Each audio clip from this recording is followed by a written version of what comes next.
come on, Asia, I'm sure that my other self will survive this, just believe in him. Rossweisse, yeah, Issei-kun is right, I'm sure that other Issei-kun will survive this, trust him Asia-chan. Ravel, not to mention both Trihexa-sama and Albion-sama would surely help him. Sona, indeed, patting Asia's shoulder, trust them, they will surely help him. With Asia give a nod after being reassured by them before continuing watching the viewing. Rainier, still, no wonder? San said it's better for Mickey-san to not see this. Issei, grimace realizing there's some truth with words, yeah, as much as I hate to admit it, I don't want to imagine Ka-san's response after seeing that. Goro, nodding serious, yeah, after what happened back then, it already took enough tolls on her psyche, with he was lost in thought remembering a certain incident that happened 2 times back during 10 and 8 years ago. With Issei realizing what Goro was talking about, knowing that he actually has 2 older siblings that died from miscarriages, making him grimace remembering when he was younger while walking beside his parents' room at night to go to toilet, and through the gap of the door, he accidentally sees Mickey crying while holding some unfamiliar baby clothes. While being consoled by Goro in their room, and the next day he asked Goro about it, leaving him shocked upon learning about his supposed older siblings. Issei, thinking while giving his parents a look of determination, Ka-san, Ota-san, I know that I have disappointed you both many times in the past with my lecherous behavior, but from now on I promise, I'll try to control it and live an honest life like you both wish for me. I'll repay you both back and make you both proud. While Skeeth? And Corbenik gives a smile knowing what Issei was thinking about, feeling proud of him. With both Drake and Albion struggling to get up before widening their eyes in horror after seeing what is currently happening to Issei. Drake, damn it, my body, move! Albion, come on, move, you stupid body! With both of them struggling through their pain before finally manage to get up and see that furious Rajang are done letting out the lightning beam at Issei before jumping up high to the sky planning to slam Issei down, turning him into a bloody paste. Gabriel, praying, please let them survive through this ordeal. With many hoping that those 4 will manage to reverse the situation around. Sirzech, this is it, the decisive moment. Seraphal, please other Ai-chan, please survive.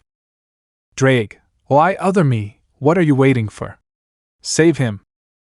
Albion, yeah, even you 2 other me, stop slacking around. Meanwhile, with injured Vala that's still embedded in the tree, with great effort managed to bring out his last flash bomb before throwing it with all his might right in front of furious Rajang face, blinding it, making it stumble in the air and release Issei from its grasp, with him fall to the ground lying on his back, making a loud thud sound. Valley, that's a drag. Albion, it's all up to you guys now, lose consciousness. Valley, did a fist pump excited, oich, yeah, nice clutch other me. Biko, totally, now I can feel it, the end is near. With everyone else nodding in agreement with him, while watching in anticipation. Issei, guys, I'll leave it, till you finish it for me, and Valley guh. Using the last of his strength, and turning his face to both Drake and Albion and slowly pointing at his discarded dual blades that somehow were stuck on the ground in front of Drake and Albion's feet before coughing blood and lose consciousness after saying what he wanted. With both Drake and Albion give a nod to Issei before each of them picking up one of the dual blades before looking up, giving a glare at furious Rajang that was thrashing around, swinging its arms wildly in the air while falling down to the ground. Drake, other me, what are you waiting for? Albion, wait, it seems like they are waiting for something. Drake, notice that Albion was right. When you put it that way, you're right. With everyone else watching with bated breath for the decisive moment that is going to happen. With both Drake and Albion seeing that furious Rajang was in the position they both are waiting for, and Drake and Albion, now! Orareawa! With all their might, they both throw Issei dual blades at furious Rajang that are still in midair, with the path of the dual blades heading towards furious Rajang that managed to recover its sight only to see the dual blades, making it the last thing it will only see, with the dual blades are now lodged in both of its eye socket effectively, blinding it permanently, making it roar pain before it fall to the ground and accidentally fall face first to the ground, making the dual blades are lodged even deeper in its eye socket. Drake, OWWYHHH. Take that, you hitch. Albion, buck ya baby. Who's the daddy now? With both of them give a double middle finger to the screen at furious Rajang only to yelp in pain after being slapped on the back of their head by pissed off Tiamat. Tiamat, enough you both fools! Don't you see that there's children here? Drake and Albion, we're sorry ma'am. With both of them shrunken back further into their seat being chastised by Tiamat while others can't help but sweat drops seeing that before focusing back on the screen. With furious Rajang still roaring in pain while trying to pull out Issei dual blades from its eyes without realizing that both Drake and Albion are already charging towards it in feral demon mode, before jumping and start spinning in mid-air at unaware furious Rajang. Drake, this ends an OWW. Albion, time TODIE. With both of them using all their might performing spiral slice, right at where furious Rajang's heart was by drilling through its skin, hide and muscles making it roar in pain. Drake and Albion, HHUOARRGGGGH. After a moment that feels like eternity, they manage to pierce through drilling its heart, destroying it, making blood splattering all over the place. With furious Rajang fall into shock after its heart are destroyed before falling down dead lying on its back while their own dual blades also broken down into pieces, unable to handle the stress, leaving only the handles in their hands. With both Drake and Albion panting out of breath before letting out a triumphant victory cry to the sky while still on top of furious Rajang corpse. Drake and Albion, our YAHHHHHHHH. Before falling back lying on their back breathing heavily out of exhaustion and slowly gesturing their fist upwards to the clear blue sky before saying some words with a grin of their own. Drake and Albion, we did it, we finally reached it. We finally reached master rank, guys. With the screen show both Issei and Vala that despite being unconscious, they both make a smile as if they both heard Drake and Albion words. Screen close. With everyone else immediately let out loud cheer from excitement after seeing what just happened. Issei, oh yeah! Nice one, Drake! Patting Drake and Albion back. Vali, thanks for avenging us, let out an excited grin. Drake, rubbing his nose feeling proud of his other self, heh, I know that you got it in you, other me. Albion, nodding with a smile, totally sure we weren't there ourselves, but I can't help but feel pumped up from excitement. With many nodding in with Albion while wearing a grin themselves. While Issei harem together with Goro and Mickey that woke up during the last moment, and his harem hugging him out of excitement. And the same thing happens to Vala too, especially with overexcited Biko, Thor, Baldur and Vidar hugging him tightly, making his face turn blue from lack of breath while he desperately tapping to be released from their hold, with others are laughing out loud with amusement watching that. While Ether let out some claps before talking to himself. Ether, heh, now I can finally witness the moment those four clearing their promotion quest. What I can say is that I'm proud of them. Let out a proud smile seeing his students who he teaches the art of hunting triumphant victory. Ritsuka, will also make you proud too, Ether-san. Together with Shiro and Peter give Ether a smile, making him chuckle seeing that. After seeing that everyone already calmed down, Skeeth let out a cough, getting their attention. Skeeth, well, seeing that everyone is in high spirits, guess it's time to start the banquet to celebrate our protagonist's successful promotion to master rank. With? And Corbenik appears from the door in the bringing trolley after trolley setting up food and drinks at high speed, showing many different kinds of foods and drinks in the middle of the room. Skeeth, let's party. Everyone else, OWYAHHH. With everyone start enjoying the food and drinks while chatting with each other till late night. After the party is finished with everyone already retreated to their own room, leaving only Skeeth and Corbenik cleaning up the mess while chuckling amused, remembering what happened during the course of the party. Skeeth turned towards the readers with both, and Corbenik also does the same. Well, guess this is the conclusion of the Path to the Master Rank arc. It's about time for the Loki arc to start. Blinking after realizing something. Damn, I'm already over more than 50 chapters and I haven't reached the Loki arc yet. Holy crap, you're right, dude. Other authors already reached the Loki arc between the 15th to 30th chapter while you haven't yet. Skeeth, massaging his forehead, damn, I'm totally slow as hell writing my story. I really hope that the readers weren't upset with this. Corbenik, oh come on, Don't sell yourself short, Skeeth. Just hope that the readers are entertained with this story. No need to worry yourself. Now let's finish this fast. It's already late, and I'm getting sleepy already. Start yawning. With both Skeeth and? Can't help but also yawn after seeing Corbenik yawning. Skeeth, yeah, let's finish this fast. With three of them pick up the pace, moving faster, cleaning, and after a while with the viewing room have become sparkly clean, with the three of them nodding satisfied before turned towards the readers. Skeeth, well then, guess that's it for today. It might take a little while before I post the next chapter. Gotta try Wuthering Waves tomorrow, but first, I need some sleep, stretching while yawning before leaving the room. Turn away before following Skeeth. Dude, trying Wuthering Waves or not, don't forget Genshin Impact and Nick too. Skeeth, chuckle, don't worry, no plan on doing that. No way I'm gonna stop playing Genshin Impact and Nick after playing them after so long. Nodding satisfied before grinning mischievously. But most importantly, don't forget to touch grass. Throw some grass right at Skeeth's face before running away laughing. Skeeth, get back here, bastard! Start chasing? Corbenik, facepalm after seeing their antics before turning back towards the readers. Oh well, I'll speak for Skeeth seeing that he's currently occupied. We hope that you readers are entertained with this chapter. Here's some pictures for you readers to enjoy. With Corbenik throw some pictures for readers to see before leaving the room while humming a tune to himself. EP 55, An Unexpected 2 Visitor.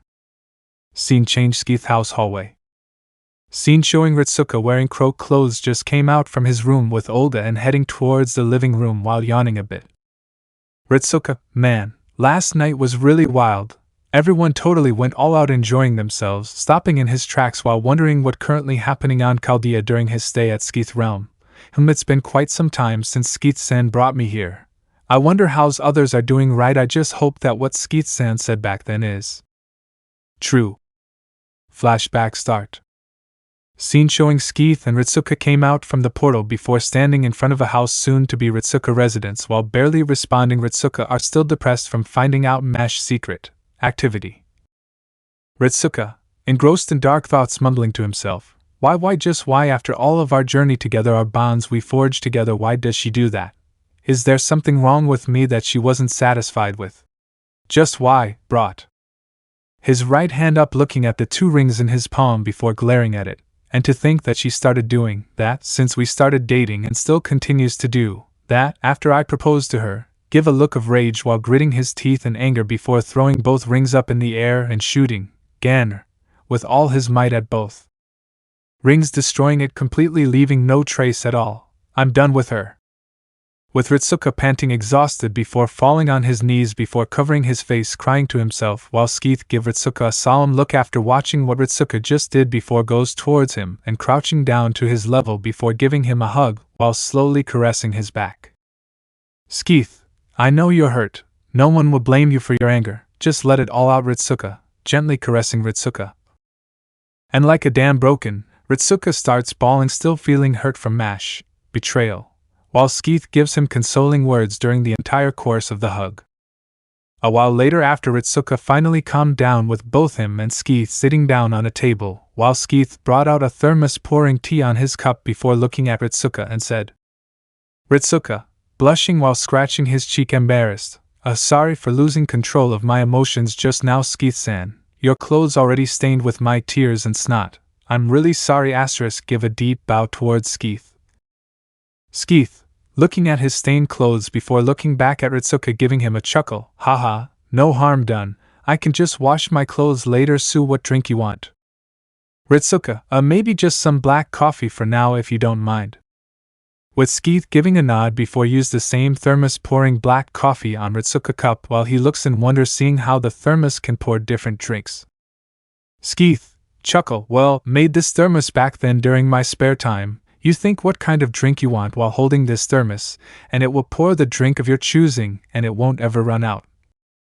Before that, put the thermos on the table before brought out countless amounts of the same thermos and throw it to a portal sending all of those thermos to fellow authors. Phew. Hope others will get those thermos. And you can have that thermos, Ritsuka. Consider it as a small gift from me. Ritsuka, really? Skeeth, give a nod. Yup, got tons of it. Consider that thermos as a small welcoming gift to my realm. With Ritsuka looking around seeing the surroundings and can't help but feel the place he's currently at was completely otherworldly compared to what he has seen so far during his entire journey, where the place he currently at can't be described with words alone. Skeeth, first I want to apologize to you. Ritsuka, widen eyes a bit hearing that, huh? Why are you apologizing to me?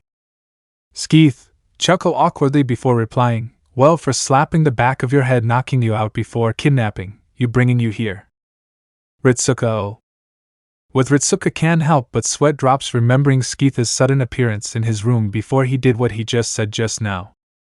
Ritsuka, it's alright, I'm more thankful that you stopped me from doing things that I would regret, but still, will you bring me back to everyone else? Skeeth, are you worried what would happen during your absence, especially if another singularity would appear? Ritsuka, yeah, everyone would be worried sick with my disappearances. Besides, I have my duty to as the last master of Chaldea. With Skeeth give a warm smile seeing Ritsuka's sense of duty. Skeeth, well, about that you don't have to worry. Ritsuka, huh, what do you mean by that? Skeeth, I already made sure that nothing bad will happen in your world while you are staying here, to be easier to understand, and for example, I suppressed any singularities from forming while you are staying here. Ritsuka, mouth gaping in shock, how? Skeeth, chuckle, trade secret. I also made it so that 1 week in your original world was equivalent to 1 year of you living here. Besides, sorry for doing this without your permission and took you away from Chaldea. But I already informed your companions at Chaldea about your impromptu vacation, so that you can collect yourself before returning back home to your world. But somehow if a singularities would end up forming, you would be automatically be sent back to your world. With Ritsuka still feeling overwhelmed with all of the information and trying to process all of it before speaking. Ritsuka, but...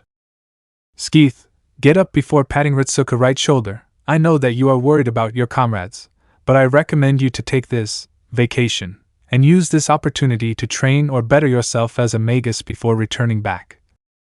And you can also do some soul searching in the meantime while living here. Besides, there are others that also live in my realm. Maybe you can meet some of them and try to be friends with them. There's nothing wrong meeting with new people. Ritsuka, others? Skeeth, yep, they are people that I helped before back then. Each of them have their own circumstances that I won't disclose off for their own privacy. I offer them to live at my realm as a sanctuary for them to live to start a fresh start.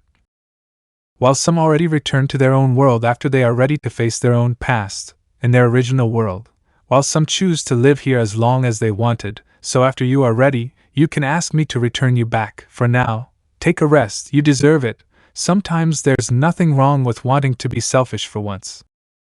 With Ritsuka give a long thought before nodding, seeing that there's no harm with Skeeth offer before giving him a nod.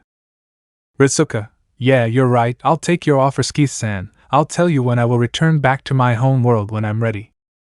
With Skeeth give a satisfied nod seeing that Ritsuka agreed with his offer before both of them shake their hands together before Skeeth said some words to Ritsuka. Skeeth, I'll say this again, welcome to my realm and domain, Ritsuka Fujimaru. I hope you'll enjoy your stay here. Flashback end. Ritsuka, shaking his head trying not to think much about it. Nah, scratch that. As eccentric Skeeth-san is, I don't think he will lie about that. Without any warning, 2 palms covered his eyes before a playful voice spoke from his back. Woman voice, guess who? Ritsuka, no need to guess cause I know who you are.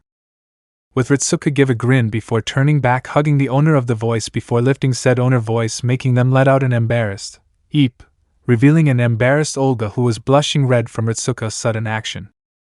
Scene showing both of them are walking down the hallway where Olga was pouting from her failed attempt to tease Ritsuka while the latter are trying to make up with her.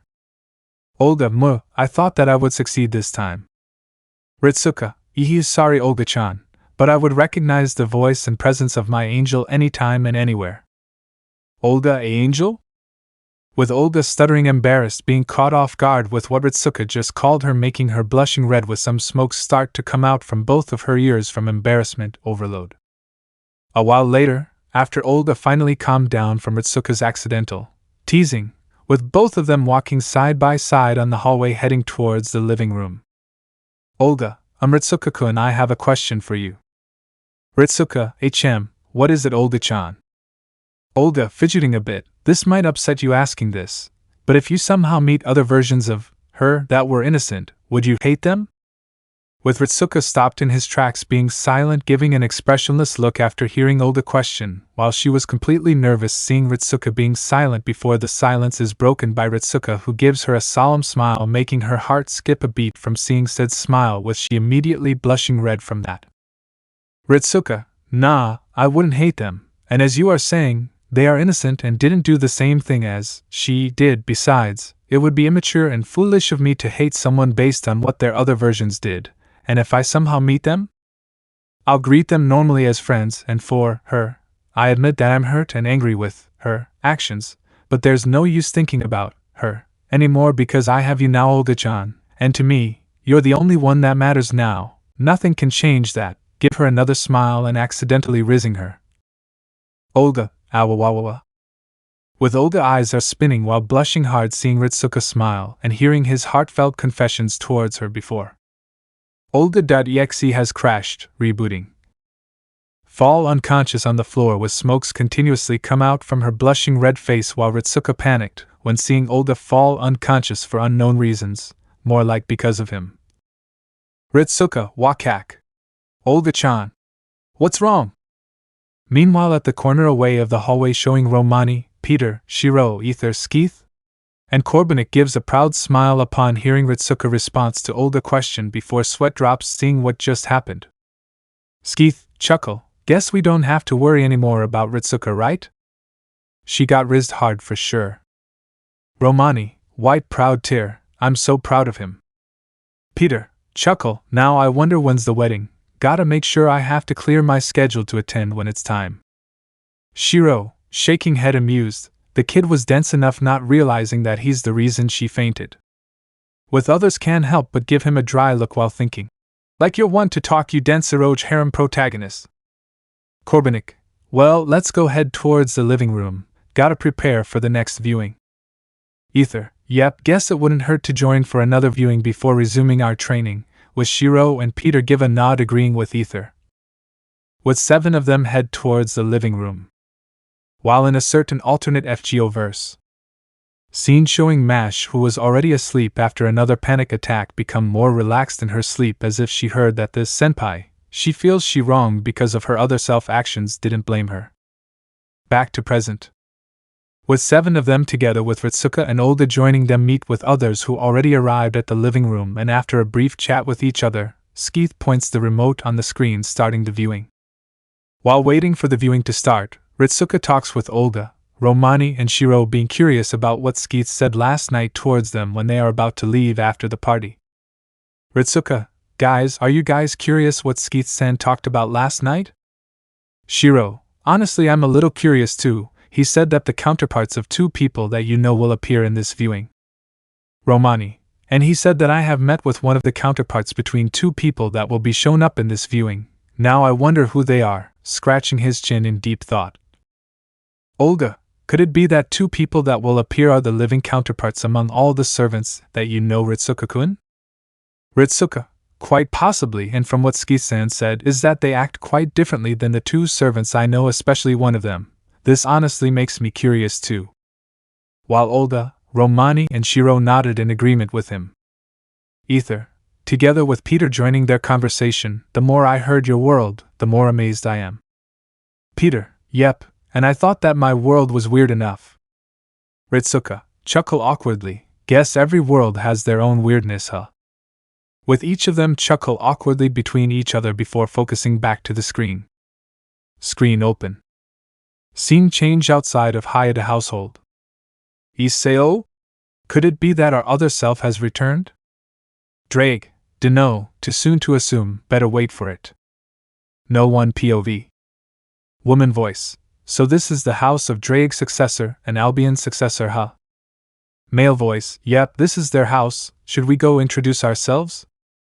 While most of DXD cast can't help but feel that they're familiar about who's the owner of both voices, especially Drake and Albion, who was thinking hard before coming to realization about the owner of both voices. Drake, wait a minute, those 2 voices, don't tell me it was them? Albion, you gotta be kidding me, those 2 came to visit? Drake, I just hope that nothing wrong would happen next. Albion, yep, totally Drake. Issei, you know who came to visit Drake? Val, care to tell us, Albion? Drake, I don't want to assume, but I just hope that I'm wrong. Albion, same with Drake, we both hope that we are mistaken about the identity of the two that came to visit, but if we're both right, we just hope that things don't go south. While most of DX casts are puzzled with both Drake and Albion response but decided to watch for now. While with Ritsuka and his group, especially Ritsuka, who slowly widened his eyes knowing the familiar tone of both voices. Ritsuka, wait a minute, sure the way they talked is a little bit different, but could it be them? Romani, I don't know who's the owner of the woman's voice is, but the man's voices don't tell me it was him. Olga, who is that Ritsuka-kun? Ritsuka, too early to assume, but better we wait for now, maybe I was wrong. Olga, if you say so, I'll trust your judgment, Ritsuka-kun. Shiro, indeed, some people might have similar voices, so better watch and see just now. Scene showing the other side of the road, showing Rainier and Asia just came back from throwing the trash while chatting with each other before noticing the two figures that were in front of the house. Rainier, get into alert when realizing that she can't guess what the intention of the two figures before standing forward shielding Asia. Asia-chan, be careful, there's something off with both of them. Asia, they are, gasping before brightening up when she gets a better look at one of the two figures. Scene change. With most of the audience let out a groan from the unexpected cliffhanger, especially the DX cast. Azazel, oh come on, not the bucking cliffhanger. Odin, Boo. Biko, yeah, buck you cliffhangers. While some of the childish ones give thumbs down or middle finger to the screen, feeling annoyed from the cliffhanger before being chastised by their comrades and loved ones. While Ritsuka and his group can't help but sweat drops seeing that.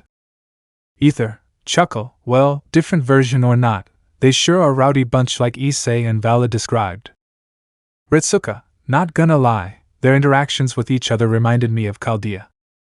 A month after the Master Rank promotion quest. Scene showing at the outside of Yakumo village gate where Issei, Vali, Drake and Albion were still covered in bandages was giving parting words to their palicos and those from the guild that were sending them off. Issei, well, guess it's time for us to leave then. Issei, can't believe it that it was already time, ears droop disappointed. While Valfer, Reg and Albert were in the same state as Issei, feeling sad seeing that their partner had to return home. While many females watching can't help but feel their heart broke seeing the four palicos' sad expressions. Rias, why they have to be so cute. Vanillana, I'm on the same page with you too, daughter. Seraphal, this is not fair, they are too adorable. Griselda, the people in that world are lucky they have such cute kitties as companies. Irina, totally. Vala, oh you adorable munchkins, you guys are too adorable. I just wish that I don't have to leave you guys here. Proceeds to scoop Valfer in his arms, hugging him. And like Vala, Issei, Drake and Albion can't hold back before hugging their palicos, also feel bad about leaving their palicos here. While those that are watching let out an amused chuckle seeing their antics. After they're calmed down before saying goodbye with each other before our protagonists open the portal heading back to their home world. Romani, you know what, I've been thinking about something. Ritsuka, what is it? Romani, some of our world true magic could be regressed as mere magecraft when it came into contact with other worlds out there. Olga, I get what you mean. For example, Kaleidoscope lets the user peer or go into parallel different worlds, but it wasn't known if it was able or not to go to worlds that work differently than ours. Shiro, when she points it out that way, she's right. For example, that talisman those four have been using, it can help them go to that world, making it as a pseudo-kaleidoscope item. Now I wonder how did they get those talisman? Ritsuka, holy crap, when you guys said it just now it makes sense. Romani, and technically from what we learned so far, Valerie-san could be called as a pseudo-holder of third magic because of her sacred gear ability. Gesture towards Valerie, who was chatting happily with Gasper. Not to mention that Gasper-san's sacred gear ability also make him as pseudo-holder of fifth magic, albeit to a lesser extent. With Ritsuka, Olga and Shiro widen their eyes realizing that Romani's statement was right. Shiro, Okay, now I feel stupid for not realizing that. Gaze at DXD casts. Their world has looser rules than ours. Honestly, I'm a little jealous with their world. Olga, grimace, yeah, those from Mage Association would go crazy if they ever learned about their world. Ritsuka, let out nervous chuckle. I'm not surprised if there are some worlds out there where one or some of the true magic can be easily imitated by science alone. While Romani, Olga and Shiro let out a shudder after hearing Ritsuka words and decided not to dwell more on the topic for their own sanity. While Ether and Peter let out a sneeze wondering if someone was talking about them. While with Skeeth and Corbenik that overheard Ritsuka, Olga, Romani and Shiro conversation let out mysterious coughing fit while whispering silently to themselves.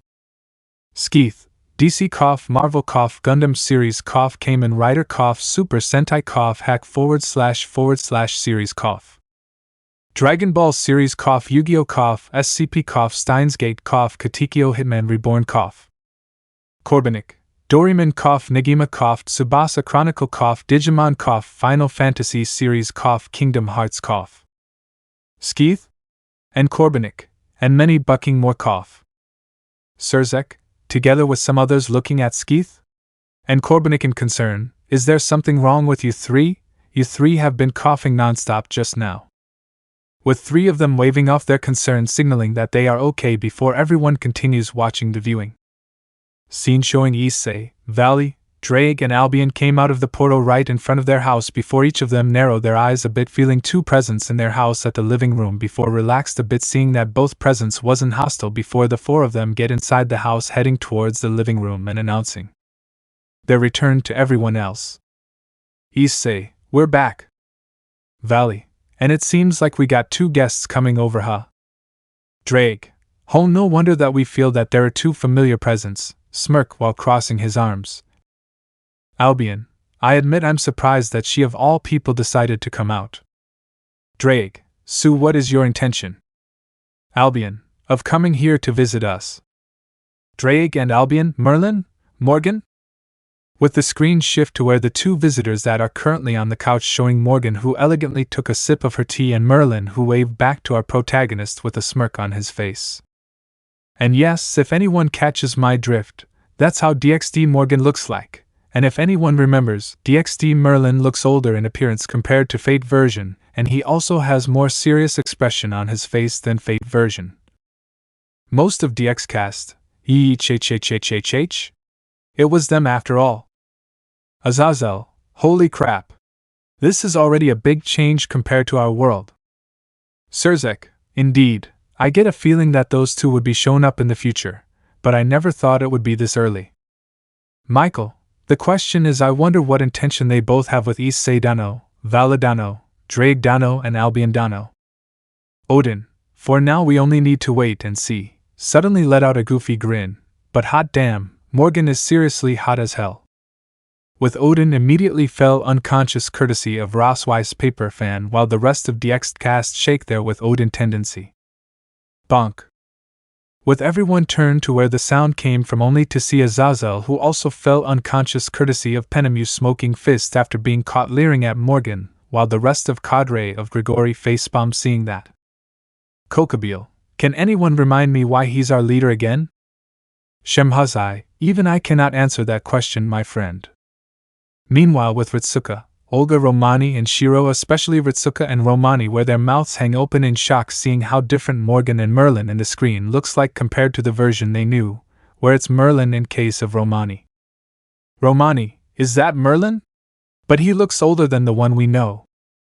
Ritsuka, even I'm shocked as you are, not to mention that he looks serious compared to the one we know, not to mention Morgan-san, she has a fairer skin color than the one I know, and she also looks calmer for some reason. Olga, I admit, she's really pretty, and maybe because she wasn't a servant making her look calmer than the one you know, Ritsuka-kun. Ritsuka, that may be the case. Shiro-san, why are you being quiet? With Ritsuka turning towards Shiro before noticing Shiro was in a small trance while gazing at Morgan in the screen with a faint blush on his cheek. Ritsuka, give a smirk while chuckling to himself, oh boy, can't blame him for that, even in Chaldea. EMIY acts a little bit that way with Morgan. Man, I missed the good old day playing wingman with Blackbird. Now I wonder how's EMIYA relationship with Morgan. the rest of Artorias and some others right now, chuckle, he's probably in hiding while being chased by them if I'm right. With Ritsuka can't help but give a fond smile remembering the good old time when he and Blackbird being brothers they are secretly helping Issei behind the scenes. Meanwhile at Ritsuka Chaldea. Scene showing Issei who was currently hiding in one of unused storage room and was completely out of breath after running for who knows how long from his pursuers. Issei, damn it, I don't know how all this happened, but I'm sure it was Master's fault. When suddenly there are several women's voices echoing around him inside the storage room he currently was hiding inside. Woman voice AS, do you think so, Archer? Woman voice AS, I think Master wasn't at fault, Thug. Woman voice AL, truth to be told, I'm actually thankful for Mast. Woman voice AL, for helping us discover our feelings towards you. Woman voice AR, and it was a wonderful feeling to experience. Woman voice M, I'll promise you won't regret being together with us, my dear husband, just accept it. Woman voice I, you should be grateful that this goddess favors you after all. Woman voice Issei-kun, why you are running from us? Woman voice A, oh ho ho, do you think that you can escape from us easily, Shiro-kun? Woman voice B, Era Issei-kun, you look exhausted, let me pamper you. Woman voice R, I learned a new massage technique, would you like to try Issei? Woman voice P, Senpai, why are you running from us? With Issei literally froze in his spot and started sweating bullets after hearing his pursuer's voice around him before turning towards where all the voices come from only to see his all pursuers, giving him a loving look that looks twisted that will surely haunt him for the rest of his life. Amiya, Erberga. With Issei's screams are being cut short before followed with suspicious, wet plapping, sounds together with sounds of something being sucked dry. While on the outside of the storage room, scene shows Blackbird whistling happily to himself while counting all the QP he got after revealing Issei's hiding place to his pursuers. Blackbird, oh yeah, life's good, don't worry Master, I will continue where you left off, I'll make sure that you won't be disappointed when you return. Now then, who's the next candidate to choose next? Open. A booklet showing pictures of many female servants to be paired with Issei before his eyes shining brightly and start chuckling mischievously, planning his next move. Back to present. With everyone calmed down before deciding to continue watching the viewing in anticipation. Morgan put her teacup on the table before glancing at four of them before saying her words, all of you look messed up. Merlin, Oya, never thought that both of the mighty two heavenly dragons would be rendered to such a state like you both, Issei-san, Vala-san. While the others in the house give them a shocked look, being the first time they see the four of them being rendered in such a state, especially Rainier and Asia, with Asia immediately use Twilight Healing to help healing them from their injury, with the four of them giving her a look of gratitude in return. While Ophis, who was still silent, also had her eyes widened in disbelief seeing how the four of them were heavily injured, also spoke, making some others widen their eyes in shock after hearing her words. Ophis, impossible. From my estimation, both Issei and Vala were very close to me in power, while Drake and Albion is easily as powerful as Great Red. What kind of things the four of you fought to reduce the four of you to such a state? With the rest of DXD cast also widened their eyes in shock after hearing other Ophis words. Issei, EHHHHH? For real? Valley, also speechless before grinning excited, damn, so that's how strong our other self, this gotta be interesting. Great Red, bahahahaha. Now we cannot say both of you as mere heavenly dragon anymore. More like heavenly dragon god. Bahahahaha. Drake, I admit I'm also caught off guard hearing that, start to grin excited. Now I can't help but train more to reach my other self level.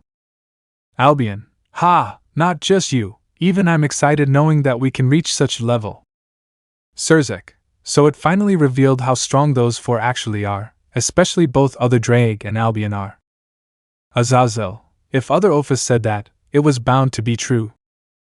Ophis, yeah, even I think that my other self wasn't lying. Odin, but for some reason I think that wasn't actually the case. While others are also curious why Odin said so. Michael, what do you mean by that, Odin Dano? Shiva, scratching his chin, I think I know what Odin means, but it's better to continue seeing the viewing, maybe we will know why. With everyone decided to follow Shiva advice and continue watching the viewing. Kokabeel. Oh, I never guessed that they were that strong, huh? Now I feel honored to be lost against someone that strong, looking at Issei with respect. While the rest of Grigori shaking their head amused knowing that out of all of them, Kokabeel was the most battle maniac one, while also teasing him for his battle maniac tendencies. Kokabeel. I twitching irritated seeing the rest of Grigori response. Okay, that's it.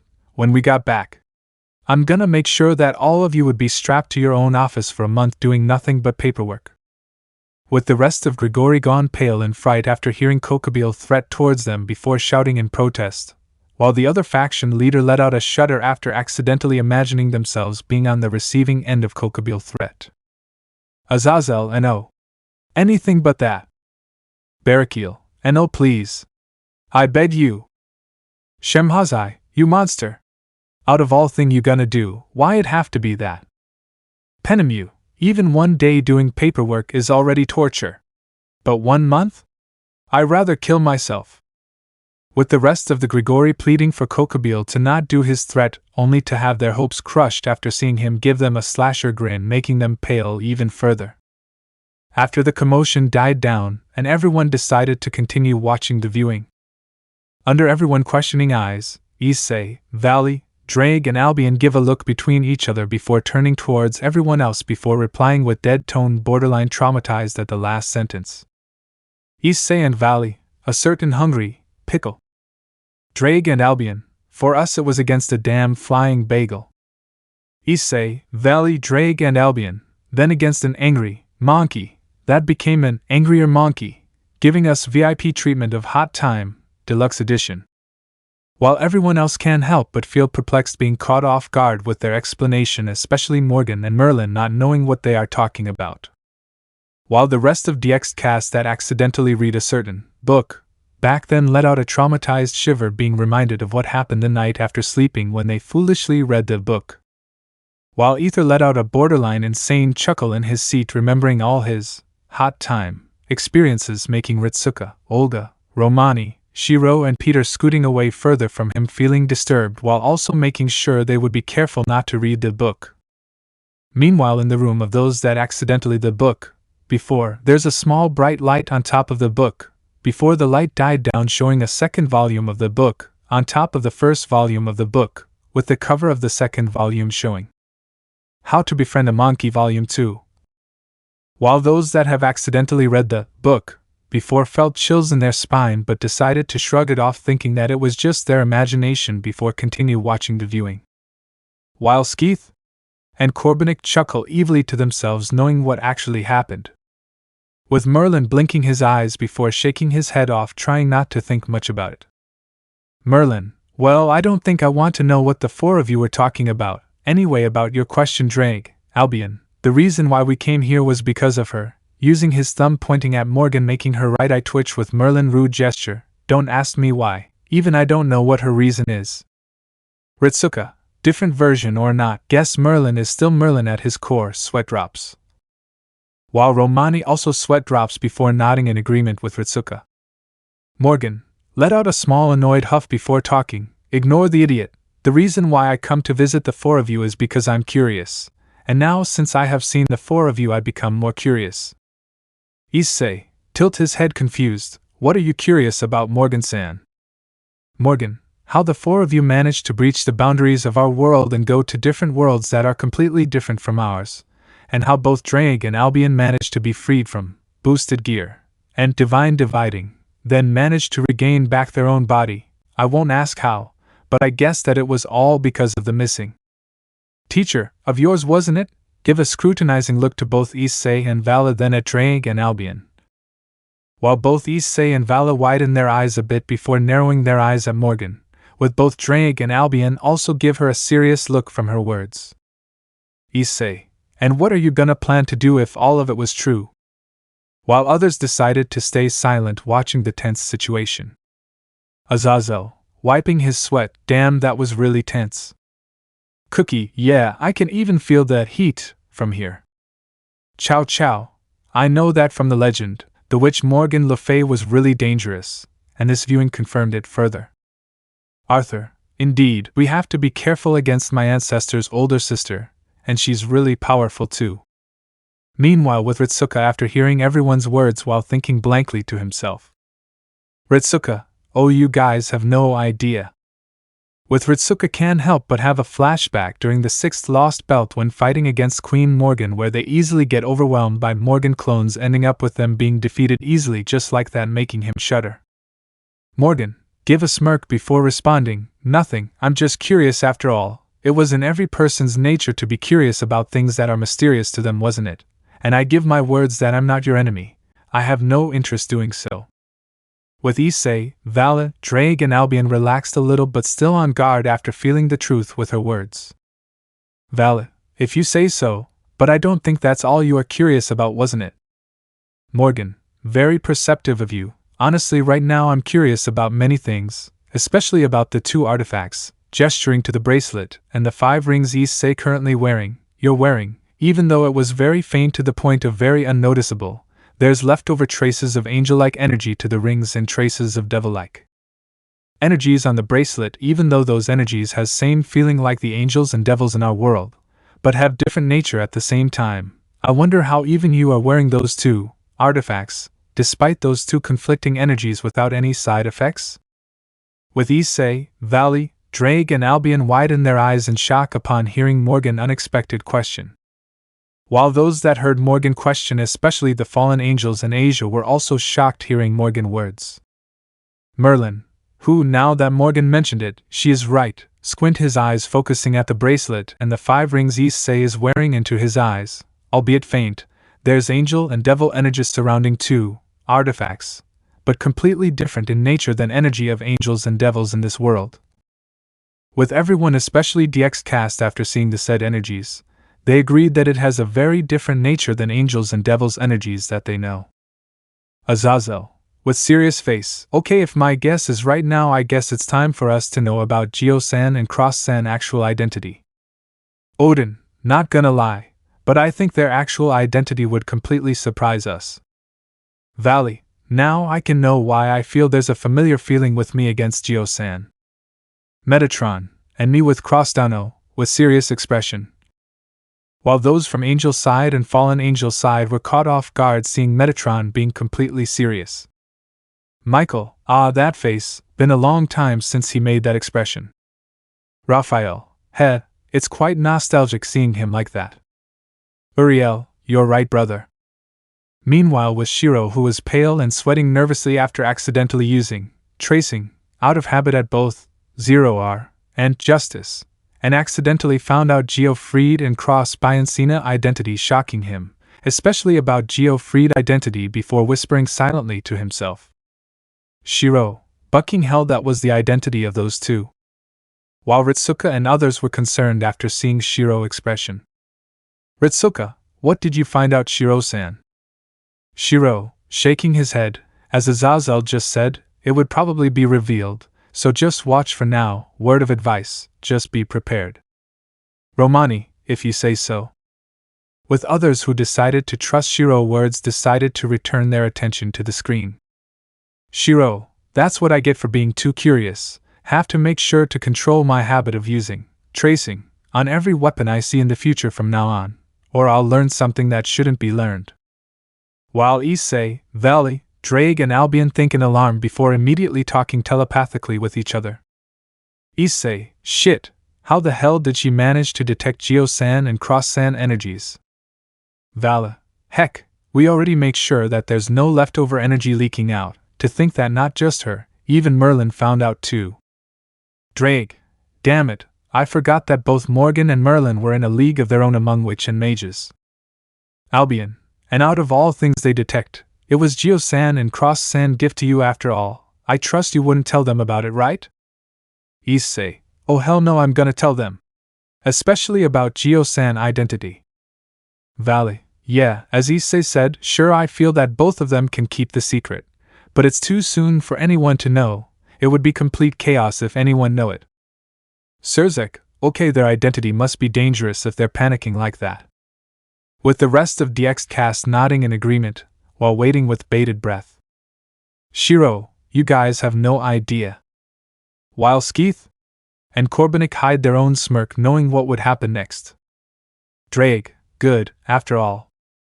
Albion, their identities would surprise anyone else after learning about it. Vali, with Cross-San identity was Metatron himself. Issei and Geo-San's identity was both Satan Lucifer and 666 combined.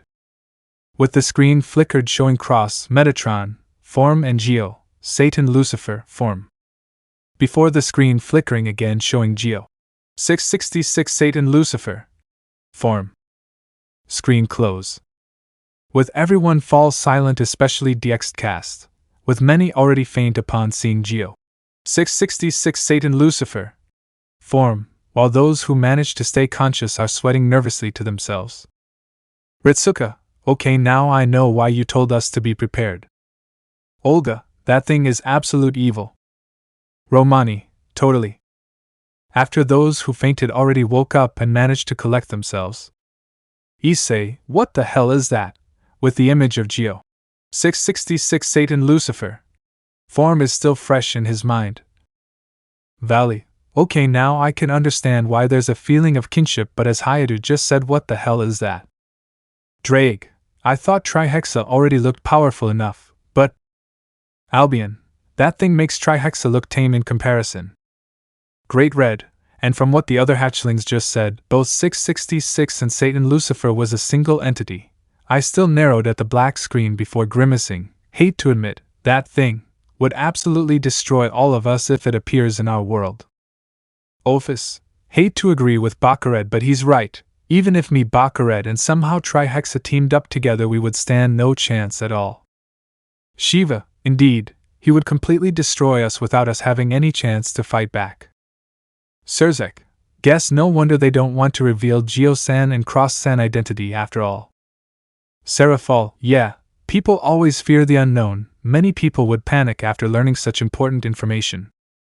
Azazel, yeah, but I'm also surprised that Cross-san was actually Metatron. Michael, indeed, he also looks different than you, brother. Metatron, I admit, even I'm surprised to see how he looks like, now to mention that even though it was very brief, his power was completely massive. Skeeth, oh totally, Cross, Metatron, form was at the same level of power as Geo, Satan Lucifer, form. Making many shocked hearing how powerful Metatron in that world. Metatron, if I may ask, was Sandalphon alive in that world too? Gabriel, brother. While the rest of the angels in the room know about Metatron's circumstances, look at him in concern. Skeeth, yes, she is. With everyone else stopped what they are doing upon hearing the word she, before looking at Skeeth in confusion. Griselda, I might hear it wrong, but she, not he? Without replying, Skeeth points the remote to the screen showing what Sandalphon looks like to everyone. With many mouths open in shock upon seeing that Sandalphon in that world was actually a girl, with many can't help but blush upon seeing her beauty. While Azazel and Odin being the pervert they are. Azazel, damn boi. Odin, damn boi. Azazel and Odin, damn boi. She's thick boi. Very thick. Buppa. Metatron, with an enraged tone, NO1 perving on my dear sister. With Metatron proceeds to give Azazel a savage uppercut, launching him upwards and instantly burying him headfirst in the ceiling, while the rest of his body are still dangling on the ceiling while twitching occasionally. As for Odin, already buried halfway on the floor from Rossweisse savage German suplex, with his body also occasionally twitching in the meantime. Issei, sweating nervously, thinking to himself, not to self, never make Rossweisse-chan angry. While others can't help but sweat drops seeing what just happened. After a certain amount of time, with both Azazel and Odin already being pulled out from their impromptu burial. Michael, guess some worlds have different circumstances after all. Gabriel, yeah, never thought that Sandalphon was a girl in that world. Dulio, would be crazy if there's a world where many people and beings of legends have their gender reversed. While with Ritsuka, Romani, Shiro and Olga, who thinks blankly to themselves after hearing Dulio words. Ritsuka, Romani, Olga and Shiro, you guys have no idea.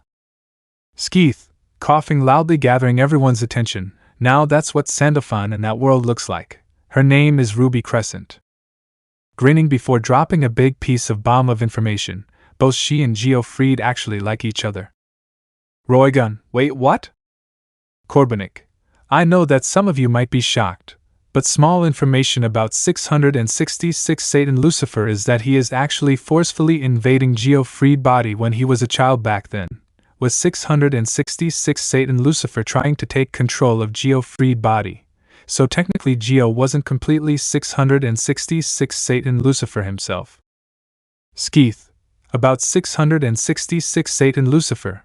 Right now he has already been sealed forever by Geofried, and ironically all 666 Satan Lucifer powers already become Geofried own powers. But because 666 Satan Lucifer being sealed by Geofried, 666 Satan Lucifer own aura already become Geofried aura. While many can't help but breathe a sigh of relief hearing that, knowing that Geofried was technically 666 Satan Lucifer himself, he wouldn't use his powers for bad things. Tobio, I wanted to ask something. What is the powers Geofried has took from 666 Satan Lucifer? Skeeth, I'll tell you what it was called Mark of 666. Making many shivers hearing the ominous name. About what does that power do? Information absorbing. Making many are puzzled about what it does. Rias, information absorbing? Sona, sorry, but care to explain how that power works? Corbenik, sure thing, by using the Mark of 666. He can absorb any information about elements, attacks or power before using it himself as long as he can handle it. With many widen their eyes after connecting the dots. Azazel, bucking hell. That ridiculously up as buck. Issei, what do you mean by that, sensei? Azazel, how should I put it? For example, if Geo-san uses the Mark of 666 to absorb the power of destruction, he can use such power himself. Heck, I bet he can absorb and copy the power of all sacred gears if he chooses so. Making many hang their mouths open in shock from the revelation of Geo ridiculously overpowered abilities. Biko, bucking hell. That's bullshit. Chow chow, hacks. I call that power hacks. Sirzech, good thing that Geo-san was a good person himself, if not. With many shudders from the implications of Sirzech words. Skeeth, I won't tell you guys, but he also have many more power at his disposal. With others can't help but feel thankful that Geofried was a good person himself. While with Ritsuka and his group. Ritsuka, no wonder you looked pale just now, Shiro-san. Romani, who wouldn't? That ability is ridiculously overpowered if considered all the possibilities. Olga, not to mention what other power in his disposal, the Mage Association would immediately put him under sealing designation, trying to hunt him down. I don't want to imagine the bloody aftermath that would follow next. Making the rest grimace hearing that. Shiro, indeed, I don't want to imagine what other power he has at his disposal, thinking to himself, especially the Key of Solomon. That thing was total bullshit with how many effects it has. Then, Shin, a ship capable of granting the user control over the root of the universe's first and beginning of all energy, the Big Bang, itself I'd better keep. This information to myself, the less the people know, the better. While Skeeth and Corbenik nod approvingly to themselves, knowing Shiro's decision about not wanting to share the other information he learned from Geofried to others. Skeeth, clap his hands, getting everyone's attention. Alright, seeing that it's already getting, we'll continue watching the viewing tomorrow. For now, let's have dinner first to fill up everyone's stomach. Come on, let's go to the dining room, meet together with. And Corbenik already cooked beforehand. With everyone follow Skeeth to the dining room before enjoying dinner to fill up their empty stomachs. Ritsuka, Skeeth-san, me and others decided to stay over to see the next viewing too. Skeeth, oh? You're curious what will happen next? Ritsuka, yeah, we also wanted to see what other differences that Merlin and Morgan-san has compared to ours. Skeeth, chuckle mysteriously, oh, you would be surprised, especially with how different that Merlin has compared to the Merlin you got, also with that Morgan too. Ritsuka, now that you already said that, I can't help but be curious too. Skeeth, hee, just wait and see tomorrow, it will be revealed. With Ritsuka give a nod before continue eating. With Skeeth? And Corbenik turns towards the readers talking with them while eating without everyone else noticing. Skeeth, okay, that's it for the 55th chapter, hope you guys would enjoy this chapter, sorry for the late posting of this chapter, been busy playing Wuthering Waves lately. Can't blame you bro, that game was addictive. Skeeth, yep, now I'm gonna clear all those sweet chests first after I get back home after work, then clear Trom. Corbenik, keep it in moderation Skeeth. Skeeth, yeah I will, as I just said I wish everyone enjoyed this chapter and have a good day, don't forget to take care of your own health, and lastly, here's some pictures for you to enjoy. With Skeeth proceeds to throw some pictures for readers to enjoy before he? And Corbenik continues eating and enjoying their food with others. EP 56, The Witch Offer, The Wizard Gifts. Scene change Skeeth house hallway to the living room. Scene showing Roman and Shiro who were walking side by side heading towards the living room while talking with each other especially about what they learned yesterday viewing. Romani, gotta admit, I'm honestly shocked to hear that in alternate reality, both the Beast 666 and the Satan Lucifer was a single entity. Shiro, nodding, indeed, guess it shows that in every reality, many events and things work differently between each other. Guess one thing I'm grateful about the world we came from is that human history tries to stick with actual history. Stopped after realizing what he just said. Nah, I take back that statement. Our world was pretty weird itself. Romani, sweat drops hearing that before grimacing knowing what Shiro was hinting at. You're right, if somehow Beast 6 from our world also, shake his head trying not to think much about it. Nah, better not think much about it. Shiro, you're right, better to stop talking about this topic, lest we would get more headaches thinking about it. With Roman nodding in agreement, anyway I'm also surprised that we would see the counterparts of both Morgan and Merlin in that world truth to be told. Romani, indeed, especially that world Merlin, sure that Merlin sometimes shows the same annoying smirk like the Merlin from our world do, but I still can't help but feel perplexed seeing that Merlin with serious expressions. Shiro, nodding in agreement, not to mention how older he looks than the Merlin from our world, but I start twitching for some reason, why I can't help but would feel absolutely jealous for some unknown reasons after watching today viewing? Romani, you too, I thought the same thing too, well, better not think much about it, seems like we are about to arrive. Both of them finally arrived at the living room and noticed that Ritsuka, Olda and Peter were currently having their mouths slack-jawed at the entrance of the living room. With both Shiro and Roman can't help but also their mouths slack-jawed finally knowing the reasons after watching what currently happening in the living room. Scene showing most of DX cast especially those that have read a certain book, was currently sitting in a fetal position on their seat while rocking back and forth completely traumatized, some already sobbing and some others already staring blankly at the ceiling without responding with their friends and loved ones are still trying to bring them back to reality. Meanwhile, with Ether on his seat on the far side of the living room was watching what is currently happening while chuckling evilly to himself. Ether thinking, wahahahahaha. Fear the hot time! Fear the hot time-y! With Ritsuka, Olga, Shiro and Peter finally realized what is happening having connected the dots remembering multiple screams last night making them sweating bullets before swearing to themselves trying not to accidentally read a certain book, lest they will end up in the same situation. Azazel, how did I accidentally read that book again and since when there's a second volume? With Azazel can't help but remember his dream last night. Flashback start. Dream sequence start. Scene showing Azazel who woke up while still lying on his bed before realizing that there's a person on his right sleeping on the same bed as him making him let out a grin thinking that he got lucky after realizing that he's currently naked under the sheets. Voice. It was very hot, an intense session wasn't it Azazel-kun? Azazel, yeah, it was very hot. With Azazel replied back while grinning before he turned to his right to see who his partner is and froze after he saw something that will surely haunt him to the rest of his life. Insert boss music.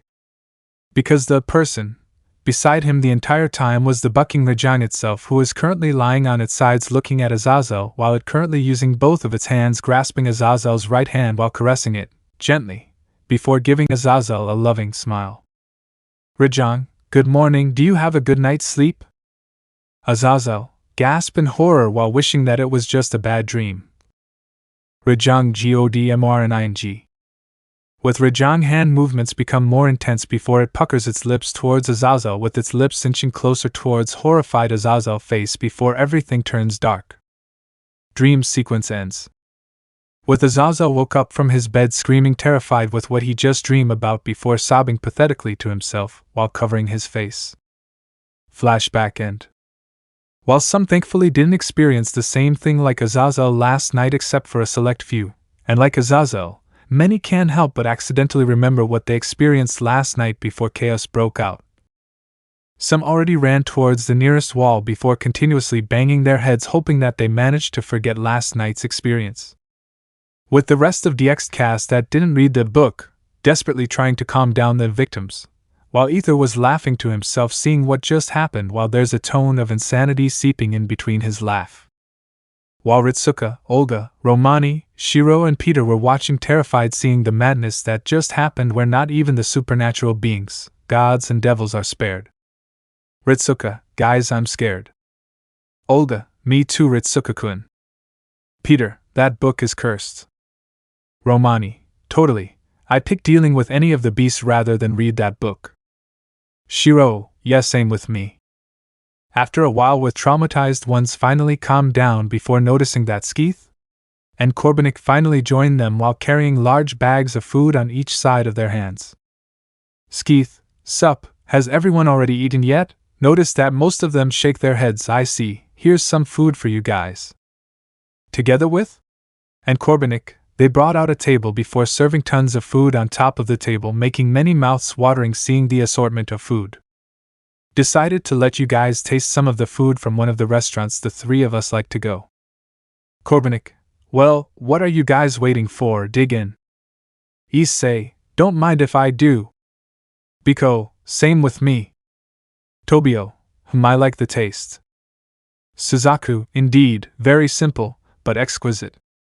With everyone continuing eating to their heart's content for quite a while before taking their own seats preparing for the viewing. Skeeth, here. I let you take the honor starting this viewing today. Throw the remote to Ritsuka, who caught it before he started the viewing. Screen open. Scene showing the tense situation, while Asia looked back and forth feeling worried with Issei, Vali, Drake and Albion's silence. With Merlin decided to be the peacemaker, trying to stop any conflict from happening. Merlin, sorry if our words sound hostile to you guys. I understand if you four don't wish to disclose about those two artifacts. Morgan always being curious about things that attract her attention while learning new things, so she will be quite direct, and as her teacher, let me apologize in her stead. Give a deep bow to everyone else. With Issei, Vala, Drake and Albion relaxed a bit, hearing that, making Asia together with Rainier and her group let out a breath of relief. While Ritsuka, Shiro and Romani was speechless after seeing the Merlin in the screen being polite. Ritsuka, okay, this is seriously creeping me out. Romani, it is. I never thought that I would see Merlin out of all people being the polite guy. Shiro, agreed, even the hair in my arms already standing up, lifted his right arm up with everyone can see the hair on his arm already standing up. While the rest of DXD cast can't help being curious about the words of the three of them. Issei, you guys know Merlin? Ritsuka, why yeah we did, we never thought that we would see him act polite like that. Sirzech, was the Merlin you three know that bad? With Ritsuka, Romani and Shiro goes silent before looking at each other, and nodding between each other before looking back at DXD cast before saying the same thing with a dry tone. Ritsuka, Romani, Shiro, asshole, he's an asshole for sure. Making many DXD cast sweat drops hearing that before feeling pity towards the three of them, feeling that those three have already become a victims with their Merlin antics. Drake, my condolences hearing that. Albion, yeah, same like him, you three must suffer enough already under his whims. With the three of them sighing before remembering their interactions with Merlin in the past. Issei, oh, it's okay, even the four of us also wish to apologize for reacting that way just now. Vale, we were totally caught off guard though when Morgan-san managed to sense the lingering aura on 0R, and Justice, when the four of us already concealed the lingering aura on two of them. Merlin, interesting name, I guess that's the name of the two artifacts you're wearing, right, Issei-san? With Issei give a nod confirming Merlin question. Drake, and about why we don't want anyone to know about the lingering aura on both artifacts, it was related to their original owners that gave both of them to Issei. Merlin, can't blame the four of you, albeit the aura of devils and angels on both artifacts is borderline similar to the one in this world. How should I put it? Scratch his chin, pondering a bit before snapping his fingers. Aha!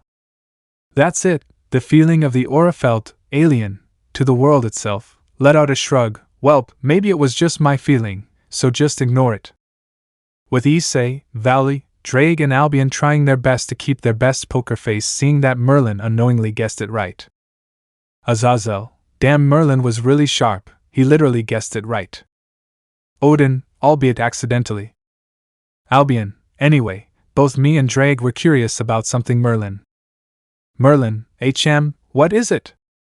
Skeeth, using the remote, pausing the screen before turning towards others with a grin. Okay, I got a question for you guys. What is among the best way to describe how the history and record of the past of being formed? While many can't help but feel puzzled with Skeeth's question, making them ponder a bit.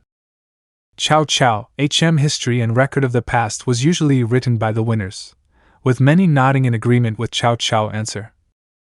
Skeeth, nodding satisfied, correct, but do you guys ever think that even the losers can use the history and records about them to their own advantages? With many can't help but feel that there's a hidden meaning with Skeeth's words. Arthur, what do you mean by that, Skeeth-san? Skeeth, I mean that the losers can use the history and records about them to fool others about what actually happened. With many are still puzzled except the select few that widen their eyes after getting what Skeeth are hinting at. Skeeth, well, how about you guys see what is going to happen next, then you guys will understand. With Skeeth unpausing the viewing, making others continue watching the viewing. Drake, last both me and Albion heard that, weren't your supposed go missing after King Arthur's death because you were trapped at the tower in Avalon by Morgan after you accidentally pissed her off back then. If you're using a magical construct to project yourself here I can understand, but I'm puzzled on how it seems that it was you yourself was here. While Morgan's right eye twitches a bit after hearing Merlin chuckle. Albion, and don't try to deny it, we can actually sense that it was you yourself was here. While those who know about Merlin legends can't help but feel perplexed with Drake and Albion accusations towards Merlin. Merlin, oya, guess the cat is already out of the bag. Nothing can escape you both. You could say I indeed was trapped back then. With Ritsuka, Romani, Olga and Shiro slowly have their eyes widen after realizing what other Merlin was talking about. Ritsuka was trapped back then. Olga, could it be? Romani, that this Merlin. Shiro, actually managed to. While the most of DX cast jaw drops after realizing what other Merlin was talking about. Merlin, you could say, I'm a free man, give a grin. With most in the room can't help but feel speechless hearing that. Issei, okay, this is pretty shocking. Vala, so why didn't you reveal yourself back then? Merlin, well, I was heavily injured after forcibly breaking through all of Morgan's barriers to collect corpse of Arthur and the rest of his knights to be brought back to Avalon to bury them there to prevent others from misusing their corpse. After realizing that I'm still partially trapped, I spent quite a lot of time to crack Morgan's spells to completely escape. It took me quite some time though, but I finally succeeded. Kokabile, so I guess is that you know that the rest of the world will try to reach towards you for your guidance if they know that you are actually free all this time. Merlin, yep, too much hassle if people would know what actually happened. That's why I pretend to still be trapped back then to avoid them bothering me. Besides, let out a shrug, I'm Morgan teacher. I am already familiar with how most of her spells work, and where I am gonna put my face if me. The supposed teacher was tricked and trapped by his own student. I still got a reputation to uphold too, not to mention if somehow there are many versions of me out there that are still trapped till this day. What I can say is that they are just plain sucks, totally sucks, and nothing can change that. While others can't help but sweat drops hearing Merlin roasting his supposed incompetent other self out there. With Ritsuka, Romani, Olga and Shiro jaw drops hearing what the other Merlin just said. Ritsuka, Holy shit, did he just? Olga, insult. Romani, his other self. Shiro, damn, I never thought I would see a Merlin insult another Merlin. Meanwhile, in the entire Naceverse, literally every Merlin out there can't help but feel that their pride took a huge hit, making them coughing an imaginary blood before falling to their knees depressed. Emotional damage. Back to present. Merlin, then, if other versions of me, if they are lazing around in the tower doing nothing but counterproductive things instead of working their ass off trying to escape. What I can say, if that was truly the case, then they're nothing but just a pure walking disappointment, shaking his head from disappointment. I mean, how much incompetent they have to be. Cue another emotional damage to every Merlin in Naceverse again, making them coughing imaginary blood again, and also their pride took another huge hit, while an imaginary dark cloud forming above them and start raining. Back to present. Ritsuka, damn, this Merlin is brutal. Roman, but this sure put a smile on my face seeing another Merlin roast our Merlin. Shiro, grin, ain't that the truth? While others can't help but sweat drops seeing those three chuckling evilly to themselves. Vali, I'm curious about something. Merlin, oh, what is it, Vala-san? Vali, I know that Arthur actually wields the actual Caliban, but aside from Excalibur, does Arondite, Excalibur Gallatin, Clarent, Rangaminiad and the rest of weapons and equipment possessed by the rest of the Knight of the Round Table, you took all of it back to prevent others from misusing it? Arthur, oh, seems like I'm finally mentioned for the first time, brought out Caliban, observing it while it let out small hum as response. Vali, well, this is interesting question my other self asked. Tobio, indeed it is, remembering the fight against Saturnal when Saturnal used Arondite back then. Barakiel, if Merlin says what I think of, this will finally confirm my suspicions. Kokabil, indeed, after learning that Excalibur we got was just a fake, this could be possible. Merlin, oh, his descendant, huh? Well, his Caliban on his possession is the real one. I deem him worthy wielding Caliban, so I sneakily switched the fake one he got back then with the real one. Issei, that could explain why Arthur said that for some reason Caliban suddenly became stronger for unknown reason back then. Vali, so it was you sneaking around, huh? Sweat drops while Merlin gave a smirk as a response. Arthur, seems like the same thing also happened, brought out Caliban before asking it, was it truly the case, Caliban? While Caliban let out a small hum as a response. Merlin, and for your question, let out a grin before replying back, well, indeed I am. I did take all of them back when bringing their corpse back to Avalon. It was a real hassle trying to track all of it back then. Make a serious expression, I'm not gonna take any chance letting others misuse their bodies and weapons they possess, and for the fakes I put in their place, I got help from Oberon and Titania creating all the fakes to fool the entire world. As peaceful Oberon is, you don't want to see how pissed off Oberon is when he found out that the church claiming that Excalibur and the rest of the other weapons belonged to the church. Hold back a shiver remembering that event when seeing the rage on Oberon face after hearing such blasphemy from the church. Dude was absolutely pissed off for sure. He nearly waged war if not for Titania's successful attempt to calm him down. Michael, that was close. Uriel, and again, we need to check the Vatican from time to time after we get back. Vasco will also help too, Uriel-sama. Ewald, indeed, looking back, the church corruption was too severe to ignore. Kokabil, guess that explains why Arondite feel lackluster when Satana wield it. Vasco, same when David wields Excalibur Gallatin back then. Sirzech, and seems like everyone got fooled again by Merlin, together with many others can't help but sweat drops. Ritsuka, seems like Titania exists in their world, thinking, I wonder how Oberon would react hearing this. Drake, sweat drops, seems like Oberon was still the same since we last see him. Albion, good thing Titania managed to calm him down, if not, there will be severe consequences. Kokabil, massaging forehead remembering many atrocities the church has done in the past, my apologies. I should have tried to help to restrain the church from the beginning from making such stupid claims. Merlin, well, it's all in the past, so what's done is done. Issei, anyway, have you both eaten yet? Both me and Vala are planning to cook lunch right now. Do you both wish to join us? with Morgan about to decline before Merlin interrupted her by accepting the offer, making her let out an annoyed huff. Scene showing everyone currently eating while Morgan, who wordlessly eats her food while being lost in her thoughts while thinking about the past, especially about a certain blonde boy. Morgan mini flashback starts. Scene showing Morgan with a cold expression on her face was currently having dinner with a younger Mordred. Mordred, happily eating his food before turning towards Morgan. Mother, this food is delicious, thank you, mother. While many mothers in the room can't help but gush seeing how innocent a younger Mordred back then. Mickey, see how innocent he is. Missla, he reminded me how adorable our children are. Shuri, indeed, I still can't believe such an innocent boy would become the famous Knight of Betrayal. Britsuka, so that's how Mordred in this world looks like.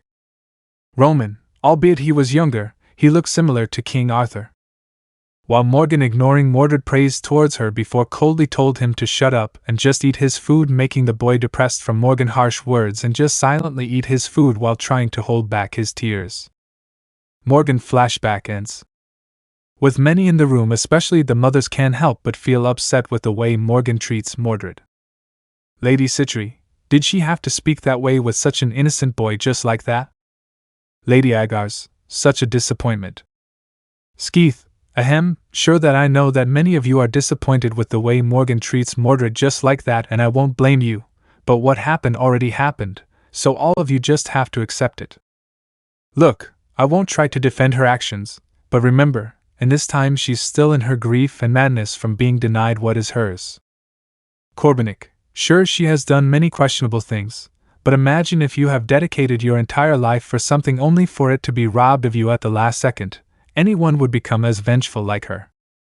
After hearing that, even if they don't like it, they have to agree that Skeeth and Corbenik got a point. Merlin, notice Morgan's expression before sighing a bit while thinking to himself. She still blames herself with how all of it turned out, especially with Mordred.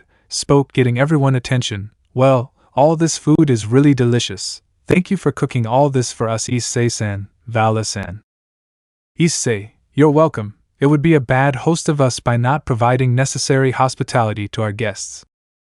Vali, nodding sagely to himself while wearing fake mustaches. Yup, just as he said. With Issei and Albion immediately facepalmed to themselves seeing Vala antics, while others can't help chuckle seeing that. Like Issei and Albion on the screen, both Vala and Albion also facepalm while letting out an annoyed groan themselves. Drake, so, I might be late asking this, but what are the intentions of you both coming here? Merlin, well, honestly it was to check how you and Albion are doing. Not gonna lie, I'm surprised at first when I learned that you both decided to put away your rivalry and make peace with each other. Truth to be told, I'm kinda glad my predictions of you both was kinda wrong. Albion shrugs, well, honestly both me and Drake are still rivals with each other, but only friendly rivalry, not the one where we would try to kill each other like back then. Drake, besides, after all our journeys with them, use his thumb pointing at Issei and Vali, and their teacher, we realized that our past rivalry was just pointless. There's more to see in the world rather than just trying to kill each other. Albion, especially when we find out and see many things in all the worlds we have ventured into. Drake, agreed, I'm thankful for Issei's accidental meeting with his teacher back then at the park. If not, things would end up different. Albion, indeed, especially when he managed to find out on how to trick the sacred gear system and make both me and Drake regain our freedom and our body back. Merlin, scratch his chin being interested, how interesting, care to share the details? With Drake and Albion look at each other nodding before replying back at Merlin at the same time. Drake/Albion, nope, too lazy to explain. With others can't help but sweat drops hearing that. And the rest of DXD cast also sweat drops hearing that.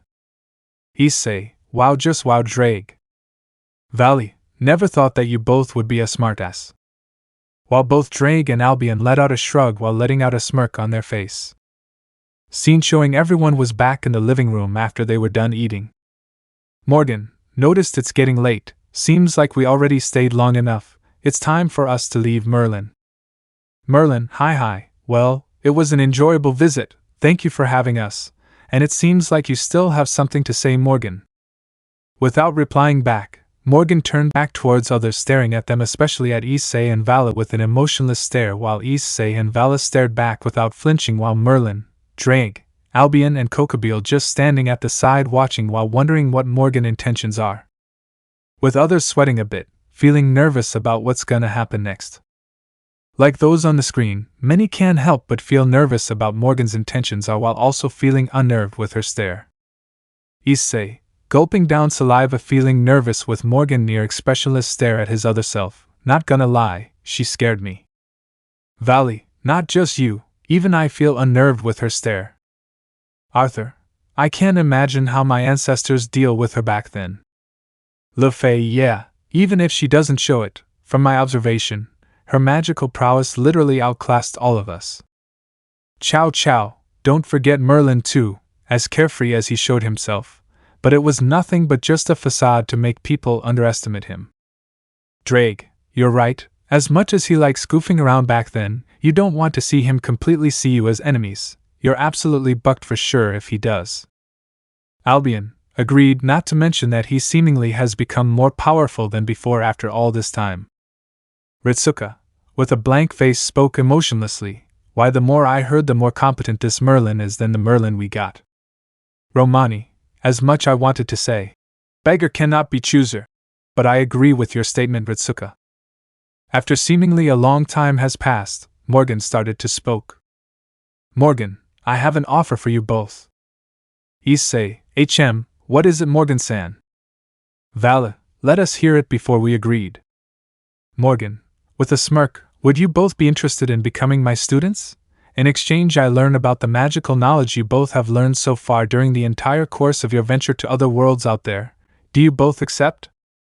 With others, especially Issei and Vala, widened their eyes in shock upon learning Morgan's unexpected offer. Let it just be said, except for our hosts, everyone else was rendered speechless upon hearing Morgan's offer towards both Issei and Vala on the screen. Issei, excuse, did I just heard it right? Vali, Morgan herself actually offered us to become her students? Drake, damn, I never thought that she of all people would decide to take students under her wings. Albion, not gonna, as questionable her actions back then, Morgan looks like she has mellowed out compared to how she used to be back then. Other, you both are really lucky to be offered to become her students. Le Fay Mao, can't help but give pouting seeing other Issei and Vala on the screen get once in a lifetime offer. Arthur, well, look at the bright side, little sister, now we can see Morgan Le Fay herself in action in the future. With Le Fay gasped, realizing that her brother is right before starting to feel excited about it. Romani, damn this huge news, I don't think Morgan from the history ever takes students under her wings. Olga, I can already imagine those in Clock Tower burning in envy if they learned about this. Ritsuka, I wonder how Morgan-san would react with this information, mutter silently to himself, especially Baben Sith, she would throw a fit for sure. With Ritsuka can't help but imagine the chaos that would happen in Chaldea if Baben Sith ever learned about this. With both Issei and Vali, after they managed to collect themselves, letting out some cough while still thinking about Morgan's offer towards them. Merlin, oya, this is quite unexpected, I never thought that you would decide to take students, Morgan. Morgan, I've been thinking about this matter for quite some time, and after learning that they both together with Drake and Albion have gone to other worlds out there, I decided to teach them most of the things I know in exchange for me learning about magical knowledge from other worlds out there. I deemed my offer was acceptable enough. Merlin, fair enough, shake his head from amusement from Morgan's boldness. You always like this when it's about learning new things. Sue, turned towards Issei and Vala. How is it, Issei-san, Vala-san, do you both are willing to accept her offer? Issei, as interesting as it sounds, do you mind if we thought about it over, Morgan-san? Vala, we will give you our response in the near future.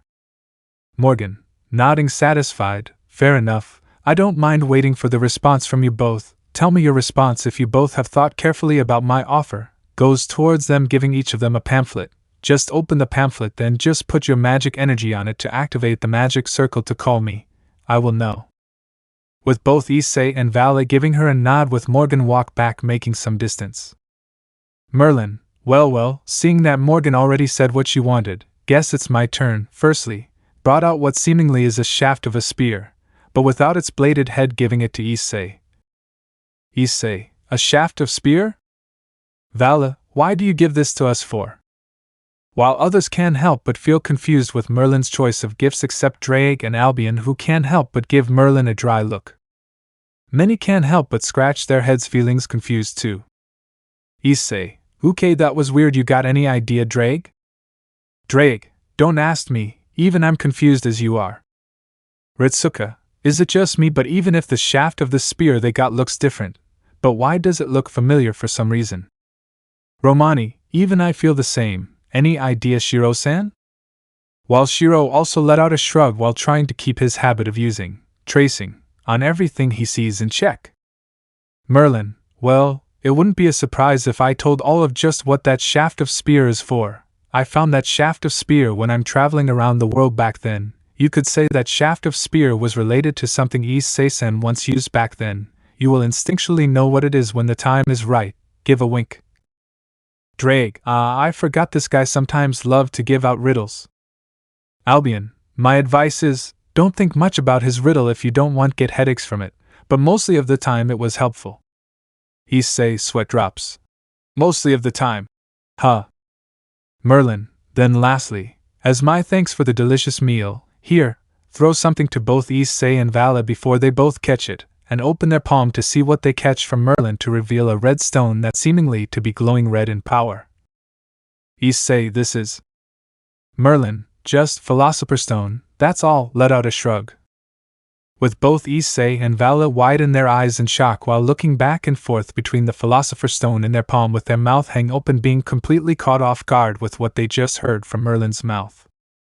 In exception of Morgan, who let out an annoyed sigh from Merlin's antics, Asia, who is being clueless about it, and Ophis, who doesn't care while still eating, others can't help but jaw drops with the unexpected gift from Merlin to both Issei and Vali. And nearly everyone else can't help but jaw drops after knowing what Merlin's second gifts are. Azazel, are you kidding me? Merlin got Philosopher's Stone in his possession? Sirzech, this is unbelievable. How did he have it? Cookie, nah, scratch that. He got not just one but two, and he just casually gave both of them away just like that. Azazel, looking at both Issei and Vali in jealousy, not gonna lie, I'm totally jealous of how other you both easily get Philosopher's Stone, just like that. Like Azazel, many others in the room can't help but express their jealousy with how easily other Issei and Vali got a Philosopher's Stone of their own. Ritsuka, how? Olga, how's that possible? Skeeth, chuckle amused, hee, it would be explained next, just watch. With everyone can't help but continue watching in anticipation. Merlin, well, I was bored and had nothing to do during my stay in Avalon. While thinking of what productive things to do, I thought, why not try to dabble in alchemy and try to make a Philosopher's Stone of my own? So I traveled around the world learning about alchemy, and voila! I succeeded and managed to create a Philosopher's Stone of my own. And from my observation, seeing that you both know alchemy, so why not? Oh, nearly forgot, here for you both, throw. 2 more Philosopher's Stone, with each of them heading towards both Drake and Albion before they both catch their own Philosopher's Stone, while both of them were also speechless seeing that they also got one of their own. Kokabeel, with blank tone, what's this, some kind of Philosopher's Stone, bargain sale or what? Rainier, if Azazel-sama learned about this, he would scream in jealousy. Donasik, before falling to his knees complaining how unfair it is. With both Calawarner and Middleton nodding in agreement hearing that. Like the two on the screen just said, it did happen. Azazel, you are GH. It should have been me.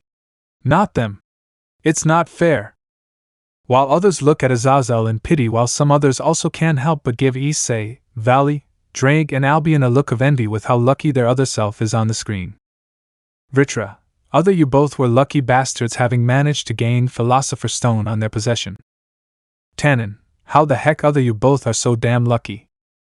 Drake, don't ask me, ask other us. Albion, yeah, even us both were speechless with this turn of events. While with Ritsuka, also like Azazel, already fallen to his knees while complaining, damn it. Why wasn't the Merlin we got wasn't even as half as competent as this Merlin? Romani, also like Ritsuka, I demand a trade. This is not fair. This Merlin is awesome, while what we got is nothing but just pure disappointment. While both Olga and Shiro try to comfort them, but understand why they both act that way. While an entire Naceverse. With Merlin already fallen to his knees clutching his gut, while coughing in imaginary blood feeling that he got insulted so hard and feel that his pride just took another huge hit. While Foe, who was walking nearby after seeing Merlin's state, decided to kick him in the face, adding salt to the injury.